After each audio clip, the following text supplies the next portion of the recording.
21 harian 12 2020. Okey, sebelum tu saya nak tanya bagaimana dengan suara. Ada dengar tak suara? Ada dengar ke suara? Dengar. Okey. Alright. So untuk kelas hari ni, saya tidak buka kamera, sebab kalau saya buka kamera nanti dia tak nampak dah. Dia tak nampak. So nak tak nak kita kena guna suara je lah. Right. So kalau satu lagi, kalau ada soalan nak tanya, saya minta anda turn on mic lah, sebab saya tak nampak anda punya komen.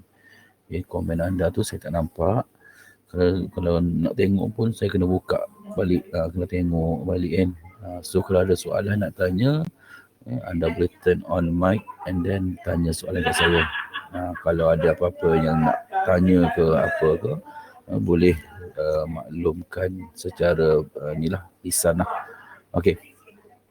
So untuk hari ini, bagi memberkati kelas kita pada hari ini, kita sama-sama kita membukanya dengan membaca kitab Al-Fatihah. Bismillahirrahmanirrahim. Alhamdulillahirabbil alamin, arrahmanirrahim, maliki yaumiddin. Iyyaka na'budu wa iyyaka nasta'in. Ihdinas siratal mustaqim. Siratal ladzina an'amta 'alaihim ghairil maghdubi alaihim waladdallin. Amin amin ya rabbal alamin. Okay, kalau tengok pada kehadiran ni rasanya macam tak mencukupi. Baru ada 4 orang yang bersama dengan saya. Adanya Muhammad Safwan, adanya Nur Aisyah, Nur Ana Syuhada dan juga Wan Zulhizri. Okay, so hopefully yang lain tu yang mana tak, dan satu lagi siapa lagi? Syakir Nur Hakimi baru masuk. Okay lah.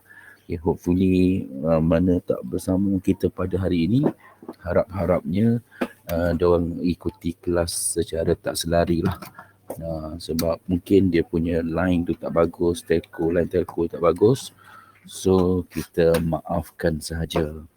Okay, untuk hari ini apa yang kita akan pelajari ialah berkenaan dengan job design and work measurement.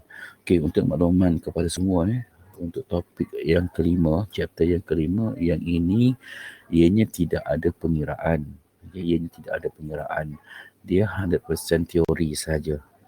Okay, dia 100% teori. So mungkin bosan sedikit lah. Mungkin bosan sedikit nak dibandingkan dengan topik-topik sebelum ni. Sebab kalau topik-topik sebelum ni dia ada pengiraan. Okay, sebut pasal pengiraan, semalam saya ada bagi soalan tutorial. Okay, semalam saya ada bagi soalan tutorial. Okay, korang buat tak?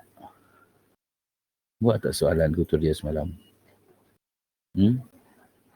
Tak apa, boleh tulis. Kali ni saya nampak dia punya penulisan. Kalau dia ada komen. You buat tak soalan tutorial semalam?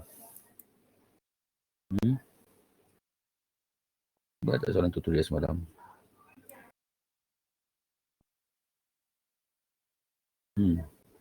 Muhammad Safwan. Saya masuk sekejap je semalam. Iyalah, masuk sekejap, tapi kan video kan dah di-upload. So boleh tengoklah video tu balik. Okay. Yang lain macam mana? Yang lain buat ataupun tidak soalan yang saya beri semalam?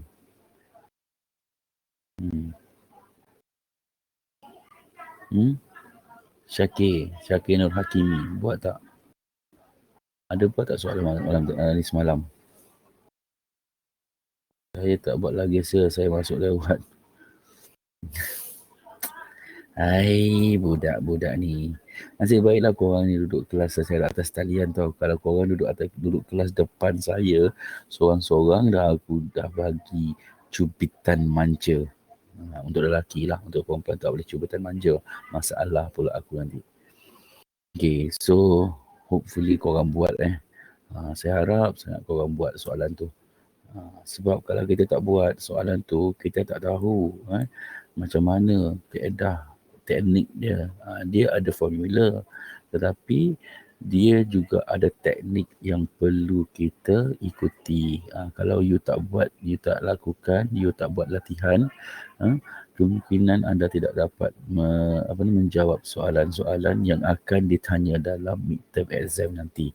Sekarang ni dah minggu ke-5, minggu ke-6 next week, minggu ke-7 midterm. So get ready lah. Hopefully korang semua get ready untuk menjawab soalan-soalan midterm.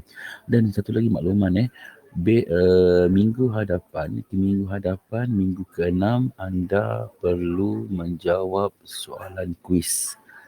So next week kita akan buat kuis. Korang perlu menjawab soalan kuis secara atas talian. Okay. So nanti make sure chapter 1 dan chapter 2 korang get ready lah. Sebab kuis untuk chapter 1 dan chapter 2, untuk midterm chapter 3, 4 dan 5. Okay, right now. So kita teruskan dengan kelas kita untuk topik yang ke-5, okay, iaitu job design and work measurement. Okay, kali ni saya tak nampak lah you punya chatting you, okay, perbualan you. So kalau ada nak tanya, kalau ada perkara yang hendak untuk saya jawab, so you turn on your mic and then you bagi tahu, sir, saya nak tanya. So saya akan buka chatting. Okay, boleh? Right now, job design and work measurement ini ianya lebih kepada kita nak melihat kepada bagaimana kita mereka bentuk tugas dan bagaimana kita nak buat pengukuran terhadap kerja-kerja yang telah kita wujudkan. Sebab ini sebenarnya chapter 5 ni dia lebih kepada human resource sebenarnya. Ini lebih kepada human resource. Kenapa saya kata lebih kepada human resource? Kerana untuk topik yang ini kita nak tengok tugasan apa yang kita nak bentuk. Tugasan apa yang kita perlu lakukan. Sebab di dalam pengoperasian ianya ada tugasan yang perlu kita lakukan, yang perlu kita selesaikan. Sebab dalam pengoperasian kita tahu dalam pengoperasian ianya ada aktiviti-aktiviti yang perlu kita selesaikan, yang perlu kita laksanakan. Kalau kita tidak laksanakan aktiviti tersebut, bermakna tugasan tidak ada. Bila tugasan tidak ada, kemungkinan besar satu proses tersebut akan terganggu. Oleh sebab itu kita kena wujudkan tugasan ataupun kerja yang harus kita laksanakan, yang harus kita lakukan supaya proses tersebut tidak terganggu. Okey, apabila kita sudah mewujudkan tugas, apabila kita telah mewujudkan pekerjaan, sudah tentunya kita perlu membuat kita perlu melihat dari segi prestasi kerja. Artinya sama ada pekerja kita tadi melaksanakan tugas seperti mana yang kita lakukan dan seperti mana yang telah kita rancangkan. Oleh sebab itu, kita perlu membuat pengukuran untuk melihat kepada prestasi. Itu wujudnya work measurement. Artinya kita perlu membuat pengukuran terhadap kerja, terhadap tugas yang telah kita wujudkan. Itu sedikit intipati untuk topik yang ke-5 yang kita akan pelajari pada hari ini. Right now, kita melihat kepada human resource strategy. Human resource strategy, the objective of human resource is to manage the labor and design the job effectively and efficiently utilize. Maksudnya di sini objektif sumber manusia adalah untuk menguruskan pekerja, mencipta atau mereka bentuk tugasan supaya kita dapat mengguna pakai pekerja kita, all our worker can use effectively and efficiently utilize. Maksudnya objektif human resource ni dia adalah untuk menguruskan pekerja ataupun menguruskan buruh dan mereka bentuk tugasan supaya apa? Supaya pekerja-pekerja yang ada dalam syarikat kita dapat diguna pakai dengan sebaik yang mungkin. Kejap saya nampak macam benda ni mengganggu. Ni. Benda lah ni mengganggu. Sekejap saya nak buang. Okay, alright. Now. Seterusnya. Okay, kenapa dia punya nota macam ni?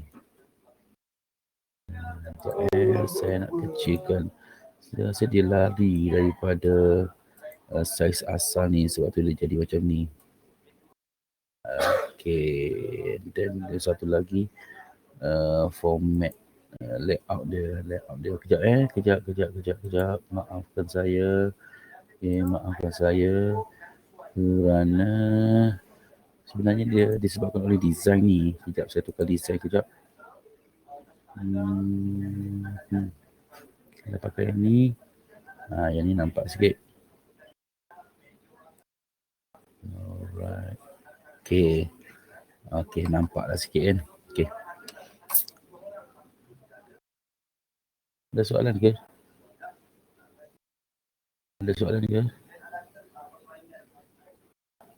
Clear ke semua? Assalamualaikum. Ada orang ke tidak? Clear. Okay, terima kasih Ana Syuhada. Terima kasih Anik. Good lah korang ni. Bagus lah korang ni. Korang mengambil, orang kata apa, memberi perhatian. Ya, Hubib pun ada juga. Baguslah Hubib ni.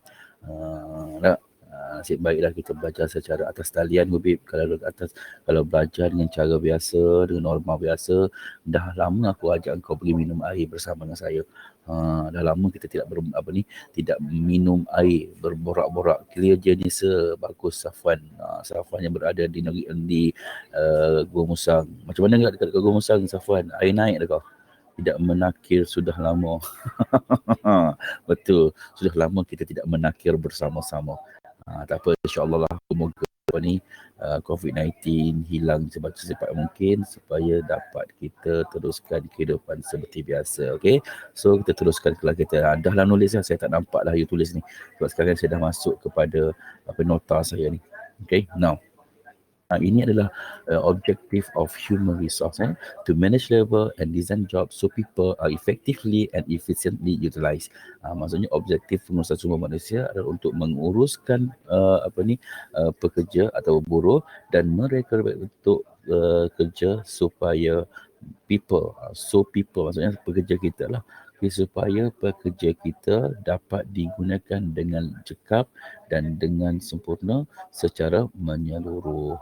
Artinya human resource ni dia kena uruskan semua benda ni.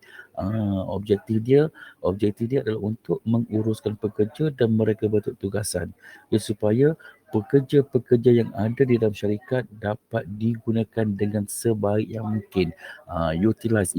Effectively utilize. Maksud kita dapat menggunakan dengan sejitu yang boleh.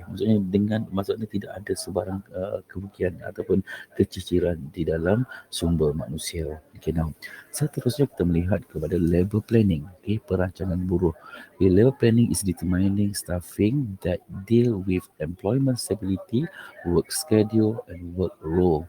Okay, maksudnya dari segi perancangan buruh, perancangan pekerja, okay, ianya adalah untuk mengenal pasti dari segi staffing that deal with employment stability, pekerja yang berurusan dengan kestabilan pekerjaan, work schedule, pekerja yang berurusan dengan penjadualan kerja, dan pekerja yang berurusan dengan work rule, peraturan kerja.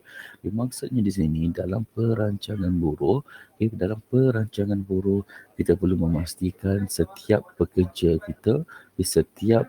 yang ada di dalam syarikat kita dapat mengenal pasti ataupun dapat berurusan dengan sebaik yang mungkin untuk kestabilan pekerjaan, untuk berurusan dengan penjadualan kerja dan untuk berurusan dengan peraturan kerja. Maksudnya kita kena pastikan pekerja kita tadi ni stabil dalam pekerjaan.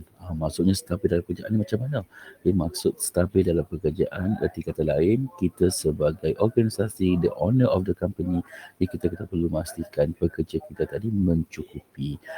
Yang kedua, kita kena pastikan pekerja kita tadi mematuhi penjadualan yang telah kita tetapkan. Ertinya kita hendak pastikan pekerja kita tadi melakukan pekerjaan seperti mana yang telah kita jadualkan. Maksudnya menempati masa lah. Contoh misalnya kata kita bagi tugasan kepada mereka mengikut jam. Contoh pukul 9 sampai pukul 10 tugas dia macam ni. Pukul 10 sampai pukul 11 tugas dia macam ni. Pukul 11 sampai 12, 12 sampai 1, pukul 1 dia rehat. Artinya kita perlu memastikan pekerja kita tadi mematuhi mematuhi penjadualan supaya pekerjaan atau tugasan dapat dilaksanakan dengan lancar. Okey, yang ketiga pula kita perlu memastikan pekerja kita tadi mematuhi peraturan. Sebab apa perlu mematuhi peraturan? Kerana kalau pekerja kita tidak mematuhi peraturan kerja yang telah kita tetapkan, ianya akan mengganggu ataupun ianya akan memberi permasalahan di dalam sesebuah organisasi. Maksud contoh macam ni lah, kalau pekerja kita tadi tidak mengikuti peraturan, yang paling simple kita tetap macam ni lah, simple dia tidak mematuhi peraturan kehadiran kerja. Maksudnya dia tak patuh. Dia datang kerja ikut suka hati dia je. Nak datang, tak nak datang, tak datang. Contoh macam korang lah. Nak masuk kelas, tapi tak nak masuk kelas pun ada juga tak masuk kelas. Bila tengok-tengok balik, rupa-rupanya tak masuk kelas lagi banyak daripada masuk kelas. So sekarang ni kalau you dah melanggar peraturan, so saya sebagai lecturer perlu ambil tindakan. Sama juga di dalam dunia pekerjaan pun sama. Maksudnya kalau pekerja kita tidak mematuhi peraturan, kita sebagai majikan perlu mengambil tindakan dengan memberi teguran kepada pekerja tersebut supaya mematuhi peraturan yang telah ditetapkan. Itulah namanya perancangan buruh. Maksudnya perancangan buruh ni kita kena pastikan pekerja kita tadi stabil dalam pekerjaan, maksudnya mencukupi. Lepas tu kita perlu pastikan pekerja kita mengikuti penjadualan yang telah ditetapkan, dan perlu juga kita memastikan pekerja kita follow the work rule. Now kita tengok kepada employment stability. Ini adalah polisi dia lah. Polisi kestabilan pekerjaan. It deal with a number of employees maintained by an organization at any given time. There are two basic policies that dealing with stability. Follow demand exactly, keep direct labor costs tied to the production, but incur other costs include hiring and termination costs, unemployment insurance, premium wages to entice the personnel to accept unstable employment. This policy tend to treat labor as variable cost.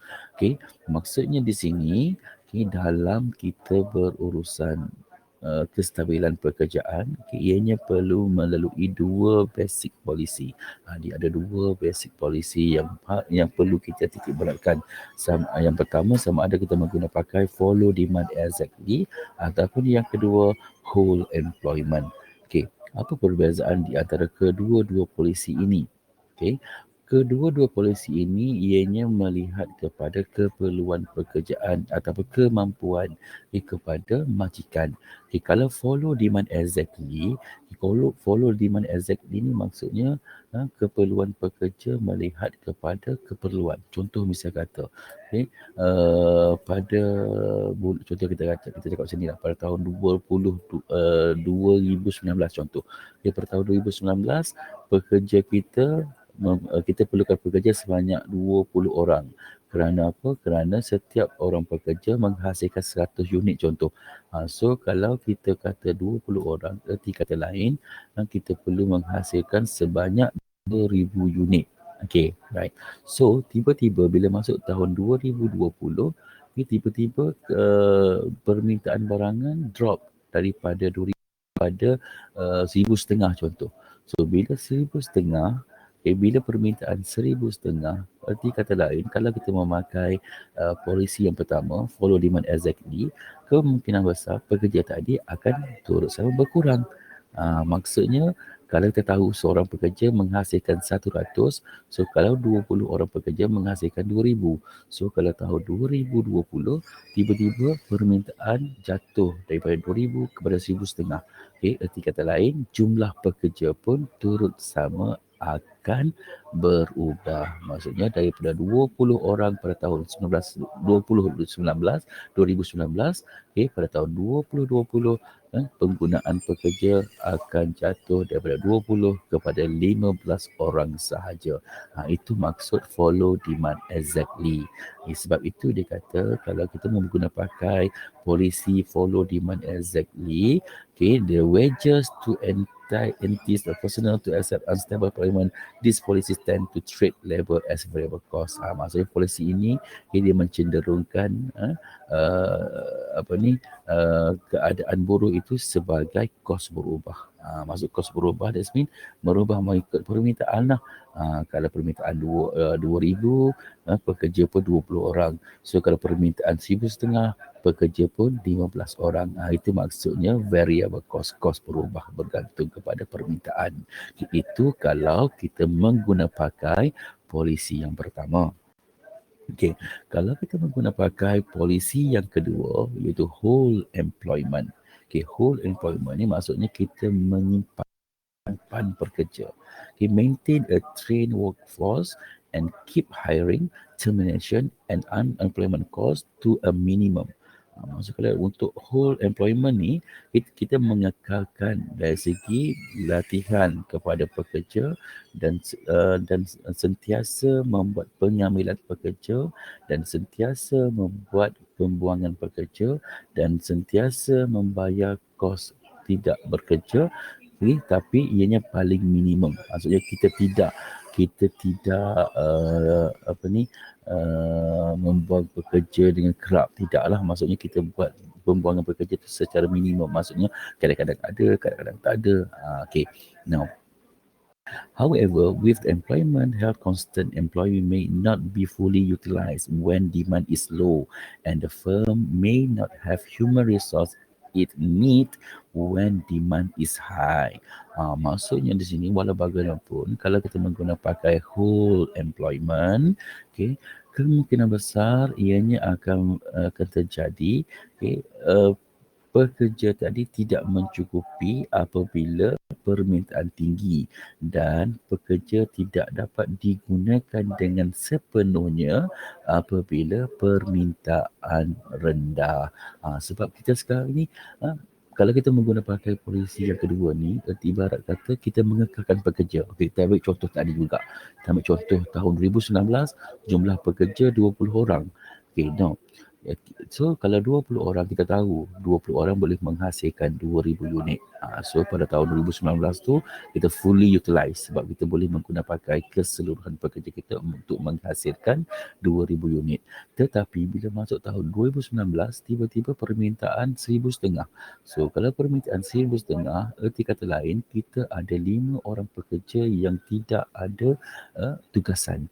So bila tahun 2020 tadi, bila permintaan 1,500, erti kata lain, we can't fully utilize our workers when demand is low. Maksudnya bila permintaan rendah 1,500, sedangkan kita ada manpower untuk buat 2,000 unit, erti kata lain kita ada 5 orang pekerja yang tidak ada tugasan. Okey, itu kalau permintaan rendah.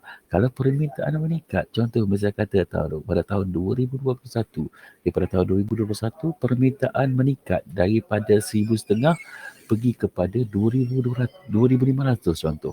So bila 2,500, pekerja kita hanya ada 20 orang. Kita hanya boleh menghasilkan 2,000 unit. Erti kata lain, lagi 500 unit lagi akan mengakibatkan kita tidak mencukupi pekerja. May not have human resource it needs when demand is high. Itu maksudnya kalau untuk whole employment. Okay, ada apa soalan tak nak tanya? Okay, ada apa soalan tanya sebab saya bagi penerangan takut nanti ada benda yang korang tak faham. Boleh tanya. Nah, sekarang saya buka apa ni you punya chatting dah ni. Ada benda nak tanya tak?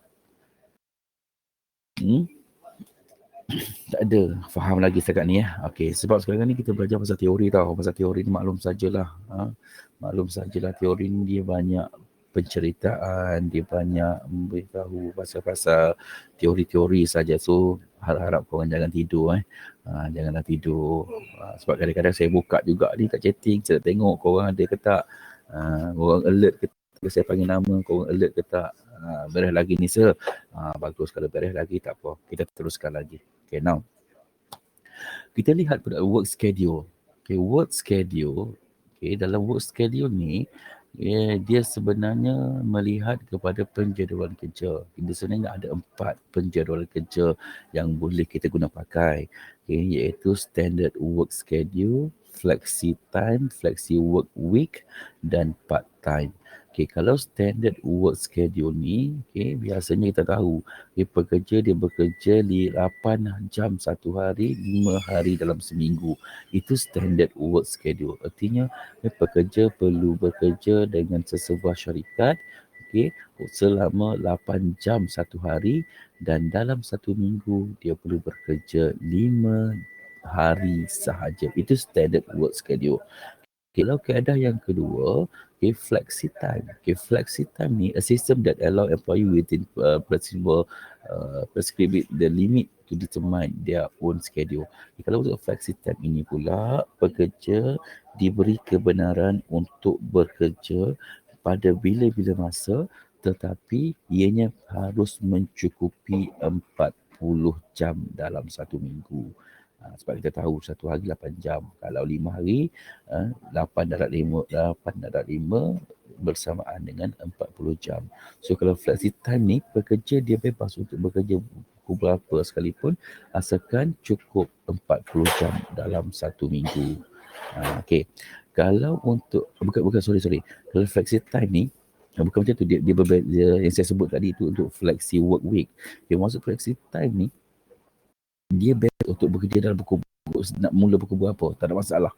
Asalkan cukup 8 jam. Contoh kata-kata dia bekerja kalau untuk normal ni, kalau untuk standard ni, dia bekerja pukul 9 sampai pukul 5. Okay, itu standard. Tapi kalau untuk flexi work ni, kalau untuk flexi time ni, dia bebas untuk mula kerja pukul berapa. Contoh kalau dia start pukul 8, contoh dia start pukul 10 pagi. Dia kena kira lah 10 pagi sampai cukup 8 jam. Kalau pukul 10 sampai pukul 7 kan. 10, 11, 12, 1, 2, 3, 4, 5, 6, 7. Kenapa sampai pukul 7? Sebab pukul 1 sampai 2 tu rehat dia tak kira waktu bekerja. So cukup 8 jam satu hari. Itu dinamakan sebagai flexi time. Kalau flexi work week ini pula, kalau flexi work week, dia bebas untuk bekerja selama 40 jam dalam satu minggu dan diberi kebebasan untuk dia bekerja pada hari apa, ataupun berapa hari dalam satu minggu asalkan ianya cukup 40 jam. Itu flexi work week. Contohlah misalnya kata dia nak bekerja 10 jam satu hari. Kalau 10 jam satu hari, berarti kata lain dia bekerja 4 hari je lah. 10 hari pertama 10 jam, hari kedua 10 jam, hari ketiga 10 jam, hari keempat 10 jam. So bila kira-kira balik dah cukup 40 jam. Artinya dalam satu minggu tu dia hanya bekerja selama 4 hari sahaja. 3 hari lagi dia bercuti. Itu untuk flexi work week. Biasanya kalau untuk flexi work week ni dibuat oleh pekerja-pekerja yang ada shift. Orang yang kerja shift kan. Sebab tu kalau tengok orang kerja shift ni, dia kerja 24 jam, lepas tu besok dia cuti. Macam tu lah. Itu flexi work week. Artinya dia perlu mencukupi 40 jam untuk satu minggu dan diberi kebebasan untuk bekerja berapa jam dalam satu hari. Okay. Kalau jenis yang keempat ini pula ialah part time. Di mana when an employee's work less than normal week, less than 32 hours per week. Maksudnya kalau untuk part time ni dia hanya bekerja selama 32 jam satu minggu. Dia berbeza dengan orang tetap. Kalau orang tetap ni dia kena kerja 40 jam satu minggu. Tapi kalau untuk orang yang kerja part time ni dia hanya bekerja 32 jam dalam satu minggu. Okey? Faham ke tidak?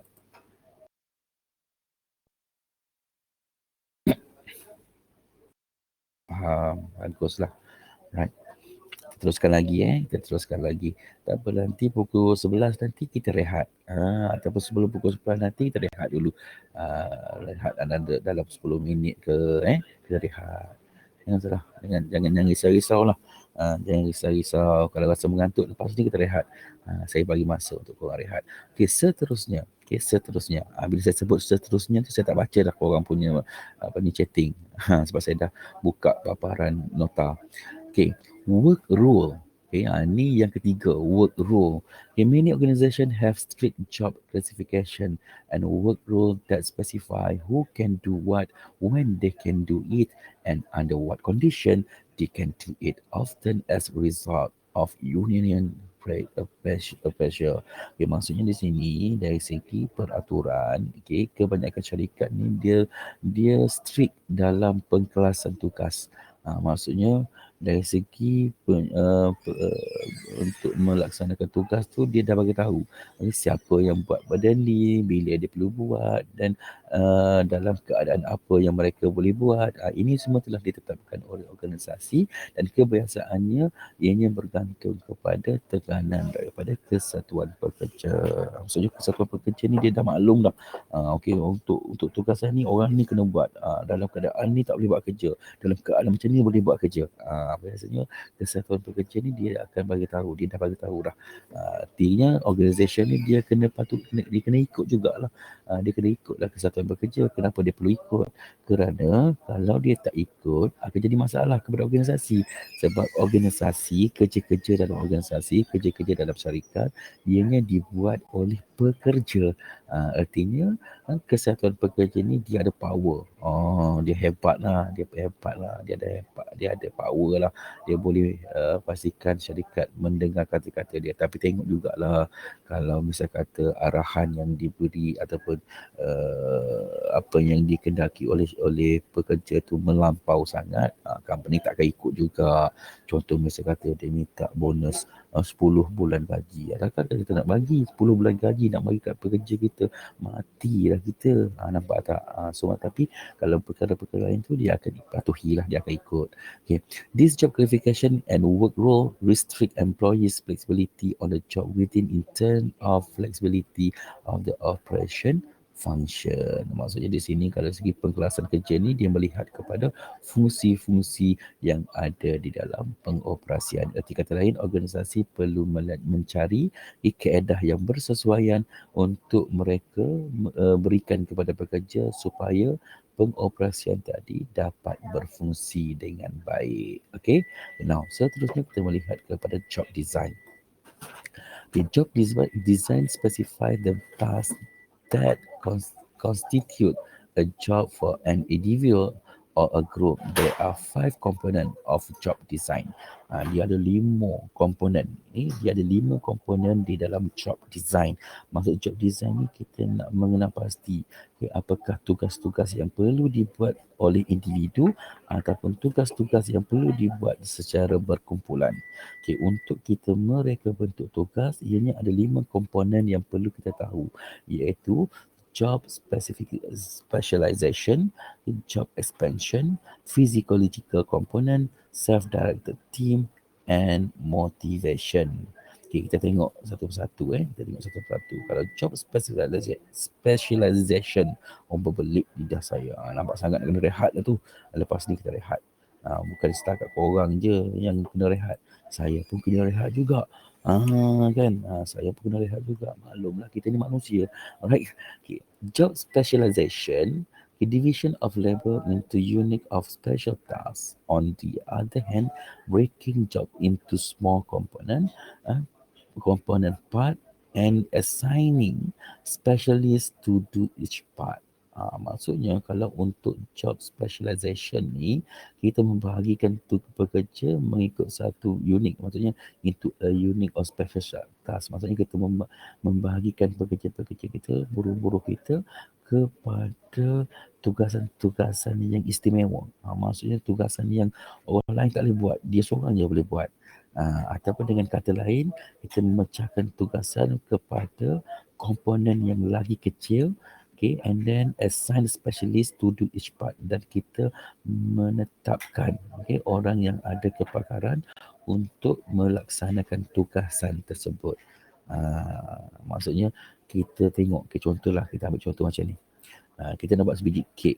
Okay? Nak buat sebiji kek, kalau kita tengok nak buat sebiji kek tu, dia ada proses dia ada aktiviti dia. Ada banyak aktiviti yang perlu kita buat untuk menghasilkan sebiji kek. Okay, so sekarang ni, apa yang boleh kita buat untuk job specialization ni, kita pecahkan untuk buat kek tu kepada bahagian-bahagian yang lebih kecil. Maksudnya kan contoh, nak buat adunan satu tugasan. Nak buat hiasan satu tugasan. Nak buat apa lagi? Nak buat segi pembakaran kek satu tugasan. Cukup tiga lah. So dengan tiga tugasan tersebut, kita pun mencari siapa yang pakar untuk buat kek adunan, ataupun siapa yang pakar untuk buat hiasan, siapa pakar untuk buat pembakaran kek. So daripada situlah wujudnya job specialization. Artinya orang itu sahaja yang boleh buat tugasan tersebut berdasarkan pada kepakaran mereka. Arti kata lain, kalau contoh orang yang buat adunan tu, dia tak boleh buat kerja hiasan sebab dia hanya ada kepakaran untuk adunan. Sama juga orang hiasan tak boleh buat kerja adunan. Sama juga dengan orang yang pembakaran kek tadi, dia juga tak boleh buat kerja untuk hiasan, dan dia juga tak boleh buat kerja untuk adunan. Kerana apa? Kerana dia hanya ada kepakaran untuk pembakaran kek saja. Itu lebih mudah lah untuk you faham. Artinya dalam kepakaran ni, kita pecahkan tugasan kepada satu tugasan yang kecil, dan kita tentukan pekerja-pekerja yang mana yang boleh melaksanakan tugasan tersebut. Itu job specialization.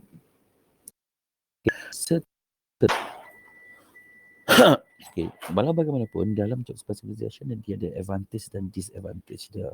Okay. Yang paling senang untuk you faham, kalau advantage, kalau orang kita buat kerja secara kepakaran, ianya boleh menghasilkan sesuatu dengan lebih berkualiti. Kerana apa? Kerana dia ada kepakaran benda tu, dan dia tumpukan kepada perkara tersebut, dan dia akan menghasilkan barangan yang berkualiti. Kerana rutin dia yang tu saja. Right. Tapi walau bagaimanapun, ada juga disadvantage dia. Apa disadvantage dia? Antaranya yang paling senang yang you faham, untuk you faham, kalau kita guna kepakaran, contoh macam katalah si pembakar kek tadi cuti sakit. So bila dia cuti sakit, siapa nak ganti dia? Nampak tak? Bila tak ada orang yang boleh menggantikan tempat dia, ianya akan mengakibatkan pemprosesan kek tadi akan terganggu.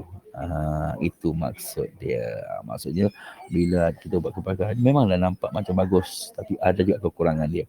Antara kekurangan dia ialah macam tadi kita tadilah, tugasan atau proses akan terganggu disebabkan oleh kehilangan orang yang mempunyai kepakaran untuk sesuatu tugas. Okay, now, seterusnya job expansion.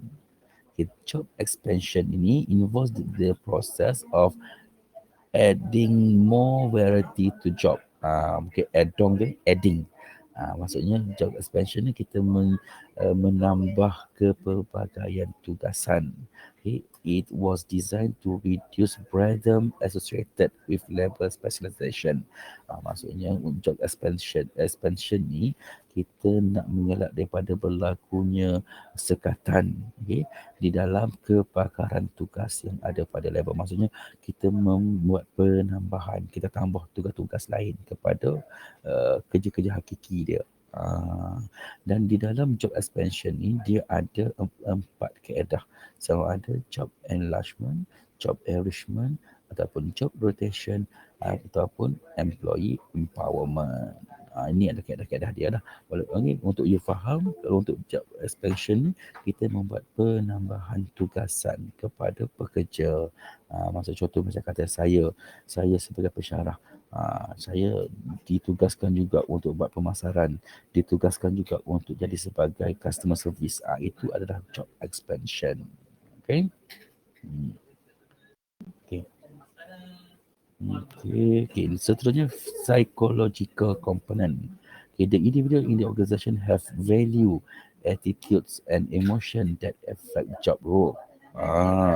Pekerja-pekerja yang ada dalam organisasi ni, individu-individu yang ada dalam organisasi ni, mereka mempunyai nilai terhadap attitude dan mereka juga ada emosi, nilai emosi yang mana ini semua akan memberi kesan kepada hasil tugasan.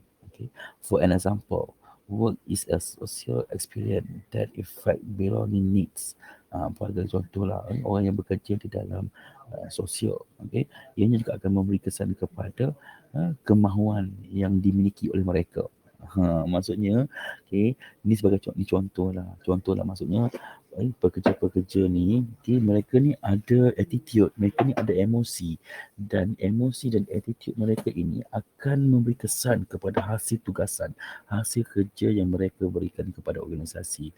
Okay, artinya dalam kita nak buat sesuatu kerja tu, pekerja ni dia boleh dipengaruhi oleh emosi dia, dan emosi ini kita tidak boleh kawal. Kerana apa? Kerana ianya ada dalam diri mereka sendiri.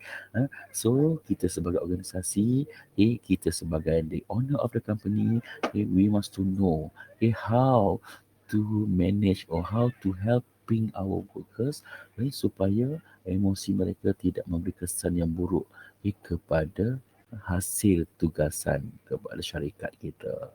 Okay. Effective worker behavior come mostly within the individual and scientific management EQ for the external and financial reward.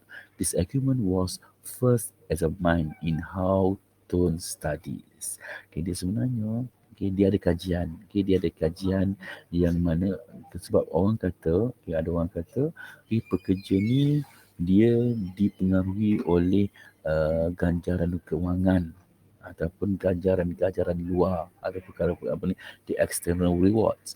Tapi satu argument dari antara mereka ni, berlakulah satu kajian iaitu How Tone Studies.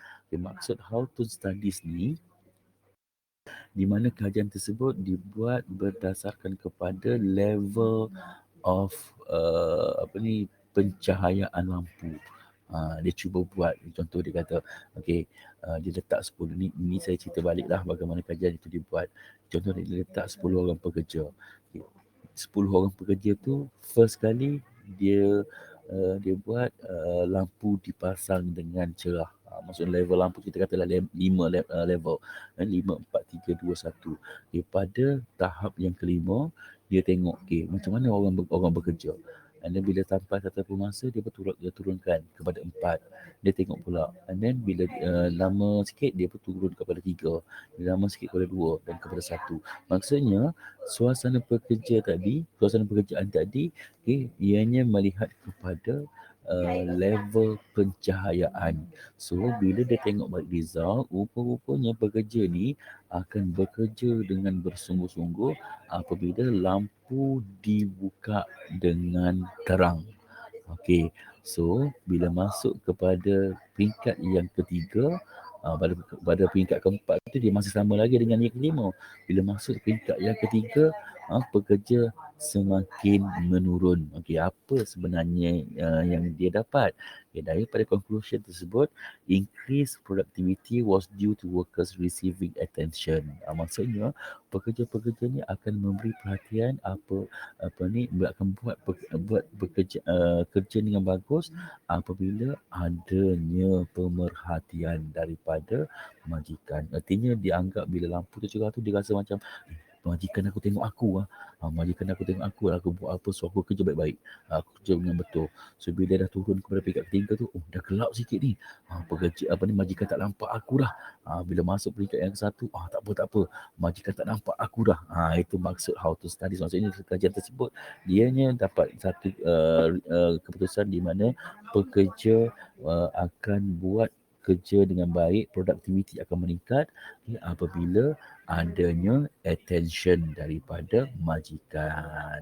Maksudnya pekerja-pekerja ni dia bukan dia punya semangat kerja ni bukan berpandukan kepada financial reward ataupun external reward, tapi dia berpandukan kepada how the manager give the attention to their workers. Itu cerita dia lah. Itu cerita dia. Alright. So seterusnya, self-directed team. A self-directed team, this is a group of employment individual working together for a common goal. A self-directed team ni maksudnya kita mengumpulkan pekerja-pekerja dalam satu kumpulan, dalam satu pasukan, dan ianya perlu melaksanakan tugasan yang mempunyai matlamat yang sama. Maksudnya daripada sini kita boleh melatih pekerja kita untuk untuk mereka melaksanakan tugas atau menyelesaikan sesuatu tugasan dalam bentuk ataupun dalam secara berkumpulan. Okay. Dan yang terakhir, motivation. Motivation is the set of force that compel the behavior, can give an impact on the productivity and job satisfaction. Money can serve psychological and financial motivator. Ini maksudnya untuk motivasi lah ni. Okay, untuk kita memberi motivasi pada pekerja kita boleh memberi sesuatu ganjaran kepada mereka supaya mereka boleh menghasilkan tugasan yang lebih bagus dan mereka berpuas hati dengan pekerjaan yang mereka laksanakan. Ini incentive system, yang ini sudah ada dalam human resource management. Okay. That's why benda ni tak perlu saya memberi pandangan sedetail lah. Contoh monetary incentive, adanya bonus, adanya profit sharing, adanya gain sharing. Cuma you ingat tak ingat je lah. Kalau bonus ni maksudnya kita memberi ganjaran berbentuk kewangan kepada pekerja, secara bonus, dan ianya dibayar setahun sekali. Kalau profit sharing ni maksudnya kita memberi peluang kepada pekerja kita untuk berkongsi keuntungan. Okay, right now untuk work is what is work measurement, yang ini kita akan sambung sekejap lagi. Okay, so kita rehat dahulu untuk 10 minit, pukul 11.05 kita akan sambung balik kelas kita. Okay, kita rehat seketika.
tak bagi.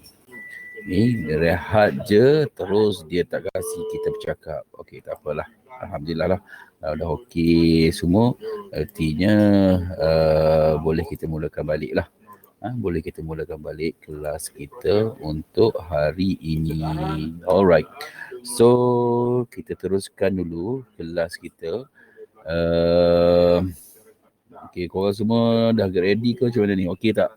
Semua okey ke? Semua nak keadaan ni macam mana semua? Keadaan okey ke? Keadaan tak okey ke? Macam mana ke? Okey, saya baru tu bit slide. Yalah, tadi dia hang kejap. Alright, so kita teruskan dulu kelas kita. Okay, kita masuk kepada work measurement. Okay, work measurement. Okay, sebenarnya yang lain ni saya saya tak masuk sangat yang ni lah. Okay, untuk time studies, three concept of time ni yang ni saya tak masuk sebab saya hanya nak pergi kepada work measurement sedikit saja. InsyaAllah saya akan tamatkan tak lama, kelas kita tak lama ni. Lepas saya akan tamatkan kelas kita sebab saya pun risau dengan you punya data and whatever lah. Okay, now kita tengok kepada what is work measurement. Okay, apa sebenarnya yang dimaksudkan dengan pengukuran kerja. Okay, determine the time that a qualified worker should take a complete a job under normal working condition. Okay, dia sebenarnya untuk pengukuran kerja ni, ia adalah untuk kita menentukan masa yang berkelayakan bagi seseorang pekerja yang mana mereka perlu ambil untuk menyiapkan sesuatu tugasan dalam keadaan yang normal. Okay, maksudnya di sini ialah work measurement ni kita nak tahu berapa masa yang diperlukan oleh seseorang pekerja, berapa masa yang diperlukan oleh seseorang pekerja untuk menyiapkan sesuatu tugasan dalam keadaan normal, maksudnya dalam keadaan biasa. The application of technique designed to establish the standard time for a qualified worker to carry out a specified job at a different level of performance. Sebenarnya di sini kalau untuk work measurement, dia sebenarnya adalah teknik yang digunakan pakai untuk kita melihat ataupun mengenal pasti apa sebenarnya atau berapa sebenarnya the standard time yang perlu diambil oleh seseorang pekerja untuk menyelesaikan sesuatu pekerjaan bagi menunjukkan tahap performance yang berbeza-beza. Sebab kita tahu pekerja ni mereka adalah orang yang berlainan. Orang yang berlainan. Contoh, saya dengan Ali. Ali is Ali, saya is saya. So sekarang ni walaupun pekerjaan tersebut sudah ditentukan berapa minit yang harus digunakan pakai untuk menyiapkan satu tugasan. Contohlah, company kata untuk buat kerja ni masa yang perlu diambil adalah 30 minit. So sekarang Ali buat kerja, saya pun buat kerja dan saya buat dalam masa 30 minit, Ali pun buat dalam masa 30 minit. Tetapi dari segi prestasi mungkin ini tak sama di antara saya dengan Ali kerana Ali mempunyai attitude diri Ali, saya mempunyai attitude diri saya.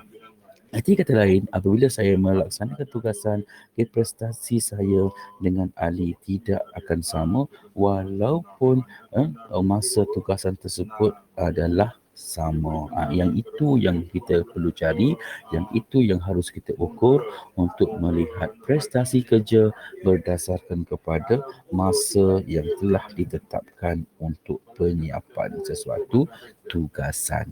Now, use of labor standard.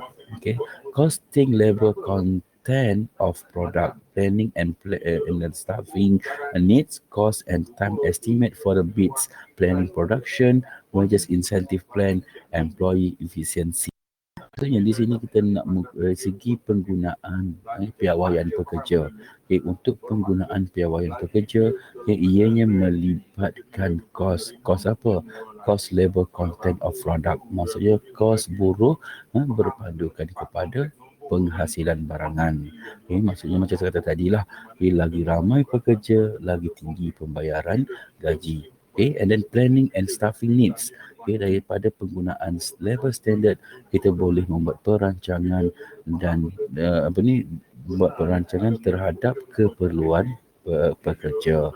And planning production, perancangan terhadap pengeluaran, wages incentive plan dan employee efficiency, kecekapan kepada pekerja.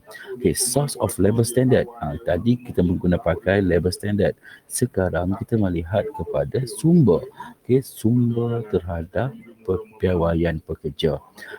Historical experience, time studies or stopwatch, predetermined time standard and work sampling. Maksudnya sumber-sumber untuk kita melihat atau mengenal pasti labor standard adalah dengan cara yang pertama kita melihat kepada pengalaman yang lepas. Maksudnya pengalaman yang ada pada dia, pengalaman pekerjaan yang telah dia laksanakan sebelum ini. Daripada situ juga kita boleh tahu what is a labor standard yang ada pada pekerja kita. And then ataupun dengan menggunakan keadaan time studies ataupun stopwatch. Time studies maksudnya kita tentu kita kata okey, kerja ni 30 minit. Dia kita tengok dalam masa 30 minit ni macam mana kerja dia. Itu cara untuk kita melihat labor standard. Ataupun predetermined time standard, kita mengenal pasti, kita mencari berapa sebenarnya waktu yang biasa time standard. Maksudnya kita buat kajian lah. And then the last one is from work sampling. Maksudnya kita melihat sampel-sampel tugasan, sampel-sampel kerja yang telah dilaksanakan oleh pekerja untuk melihat atau mengenal pasti the labor standard yang ada pada pekerja kita. Right now, work measurement. Job times are useful for manpower planning. Waktu tugas ianya berguna untuk membuat perancangan pekerja dan juga untuk estimating labor cost, scheduling, budgeting, design incentive scheme, cost and estimate prior to the production, expected production and efficiency. Labor standard, the amount of time it should take an average worker to do a given job working under a typical decision. Maksudnya dalam segi pengukuran tugasan, kita melihat kita mengenal pasti what is the labor standard. Di mana labor standard ni dia merupakan jumlah waktu yang harus diambil secara purata oleh pekerja untuk melaksanakan tugasan-tugasan yang telah diberikan kepada mereka. Di kata lain, work measurement ni kita nak mengukur lah. Kita nak ukur tugasan dia macam mana kerja dia berdasarkan kepada labor standard. Berdasarkan kepada labor standard yang telah kita tetapkan. So daripada situ kita boleh mengukur prestasi mereka, kita boleh mengukur tugasan-tugasan yang telah mereka lakukan untuk diberikan kepada majikan.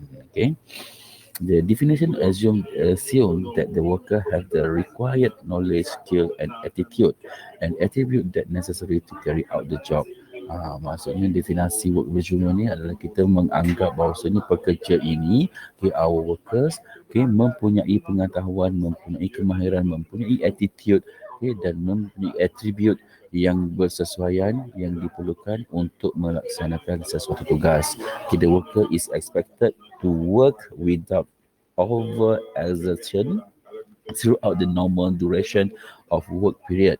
This may be an 8-hour day or shift or longer or shorter period depending on the task being performed. Maksudnya di sini kalau kita nak buat pengukuran terhadap kerja, maksudnya ianya tidak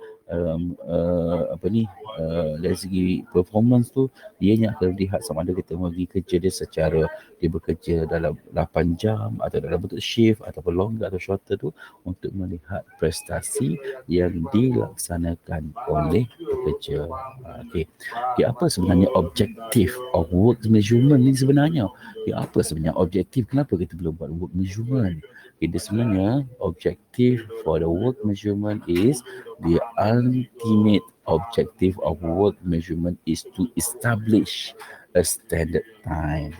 Jadi sebenarnya work measurement ni kenapa perlu kita buat pengukuran kerja adalah untuk kita mewujudkan masa standard, waktu standard, the standard time, the time taken by qualified worker, waktu yang diambil oleh pekerja yang berkelayakan.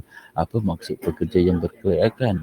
Okay, pekerja yang berkelayakan adalah pekerja yang mempunyai pengetahuan, yang mempunyai kelayakan, yang mempunyai kemahiran, yang mempunyai attitude, everything itu adalah pekerja yang berkelayakan, di mana to perform a particular task with allowance.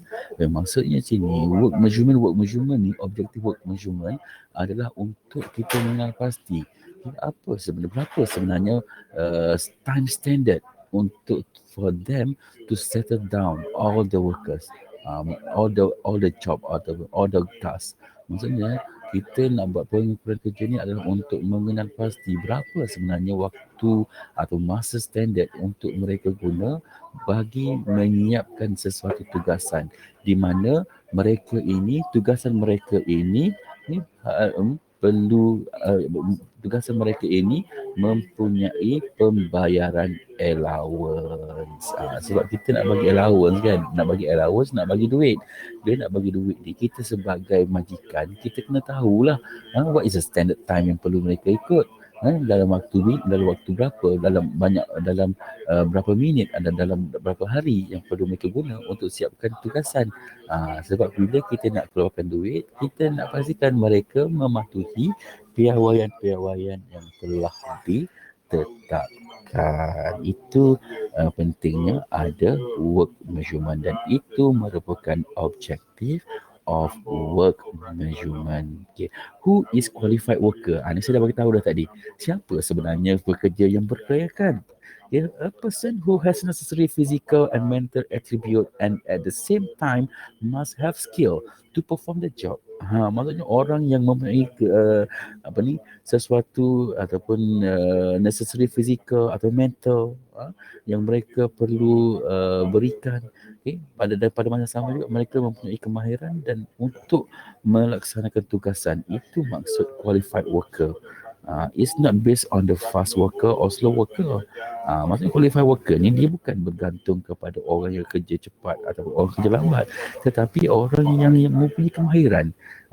Orang yang mempunyai kemahiran, orang yang mematuhi piawaian-piawaian yang telah ditetapkan, itu merupakan qualified worker. Kalau dia kerja cepat atau dia kerja lambat, kita tak boleh kata itu adalah qualified worker. It's not based on the fast worker ataupun slow worker. A trained cannot consider as qualified worker. Trainee cannot consider as qualified worker. Okay, orang-orang yang bekerja secara pelatih lah. Macam korang masuk praktikal nanti. So, korang ni bukan qualified worker sebab korang masih lagi belajar, masih lagi berlatih. So, korang yang pergi buat praktikal tu, korang bukan qualified worker. Di qualified worker ni adalah orang yang bekerja dengan syarikat tersebut. Okay, worker must be occupied with appropriate tools and equipment. For example, mechanic and toolbox. Maksudnya seorang pekerja mesti mempunyai peralatan yang bersesuaian untuk digunakan pakai di dalam melaksanakan sesuatu tugas. Itu adalah definition of qualified workers. Okay. What do you understand by normal working condition? Apa sebenarnya yang anda faham berkenaan dengan bekerja dalam keadaan biasa? Maksud bekerja dalam keadaan biasa ialah working condition relate to the physical temperature, humidity, ventilation, illumination, color, noise. Ini semua adalah keadaan-keadaan tempat kerja. Artinya kalau kita boleh bekerja atau pekerja boleh bekerja dalam keadaan biasa, dalam keadaan yang bising contoh. Contoh misalnya kata bising tu adalah keadaan biasa di tempat kerja tersebut. So kalau kita boleh laksanakan tugasan dalam keadaan bising, so itu dinamakan sebagai normal working condition. That means you can adapt. Awak boleh menyesuaikan diri anda untuk bekerja dalam keadaan yang normal di tempat tersebut. Kita tak boleh kata bising di tempat kerja tu tak normal bagi kita sebab kita berada di tempat yang senyap. Tak boleh, sebab tempat bising itu adalah normal di tempat kerja tersebut. Contoh misalnya kita kerja dekat kilang, contoh kilang ni bising. So bising tersebut adalah normal working condition at that place. So kalau kita boleh bekerja di situ, that means itu dinamakan sebagai normal working condition. Alright. benefit of work measurement, capacity planning, human resource requirements, schedule the labor hour required to complete a job. Ini dia ada 5. Okay, dia ada 5 5 benefit untuk kita, dengan kita melaksanakan work measurement. Kita kalau untuk capacity planning, artinya the amount of output that can be produced during regular hour can be determined if we know how long it take a produce to one unit. Maksudnya kalau kita buat pengukuran, kita tahu masa penyiapan bagi satu produk, secara tak langsung kita boleh buat perancangan kapasiti. Kerana apa? Kerana kita tahu dalam tempoh masa sekian-sekian ni berapa dia boleh hasilkan. Daripada situ kita boleh buat perancangan kapasiti. Okay? Human resource requirement dari segi pekerja. Bila kita tahu masa yang diperlukan untuk penyiapan, secara tak langsung kita dapat tahu berapa pekerja yang harus kita ada dalam satu tempoh masa. Dan banyak lagi lah, schedule the labor hour required to the complete job, adanya evaluate purpose WM, and then design incentive system. Ini semua adalah benefit of work measurement. Ini method in labor standard lah, kaedah dia untuk kita guna. Yang saya kata tadi historical, predetermined time and motion studies, work sampling, time studies. Ini adalah kaedah-kaedah untuk kita mencari labor standard. Okay, right. So yang ni, this one you just do it by yourself lah. Tak ada masalah lah. Okay, so ada apa-apa pertanyaan yang hendak ditanya berdasarkan kepada topik 5 ini?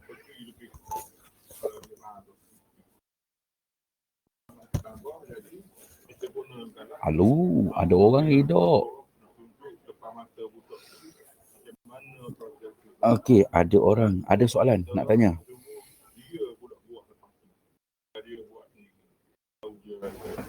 Percayalah tak saya daripada pengalaman saya mengajar matematik ni, selama saya mengajar matematik, marilah soalan payah ke mana pun. Tak payah bagi saya, payah bagi budak. Kalau kata saya tak mampu nak menjelaskan kat dia macam mana nak jawab soalan tu, habis saya dah, tak ada review dah, kita tak pernah jumpa.